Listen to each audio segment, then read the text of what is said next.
Hi అండి. ఈరోజు నేను పితికిపప్పు కూర ఎలా చేయాలో నా స్టైల్లో చూపిస్తాను. చూడండి, పితికిపప్పు.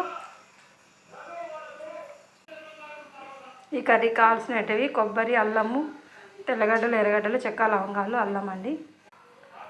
ఇప్పుడు వీటినన్నిటిని మిక్సీ పట్టుకుందాం. ఇలా పోపు పెట్టేసుకొని దీంట్లో టమాటాలు అన్నీ వేసుకొని పోపు పెట్టేసుకోండి. మసాలా బాగా వేయించుకోవాలి. ఈ మసాలాలో కొంచెం ధనియాల పొడి, పసుపు పొడి, కారపొడి వేసుకోవాలండి. మిక్సీలో కొట్టేటప్పుడే కొంచెం ఆయిల్ వేయలేదా వేయించుకోండి బాగా మసాలా. ఈ పప్పు తీసి ఇందులో వేసేసుకో. చూడండి ఎలా ఉందో కూర. ఈ కూరలో బంగాళదుంపలు, చిక్కుడుకాయలు కూడా, ఎగ్స్ అన్నీ కలుపుకోవచ్చండి.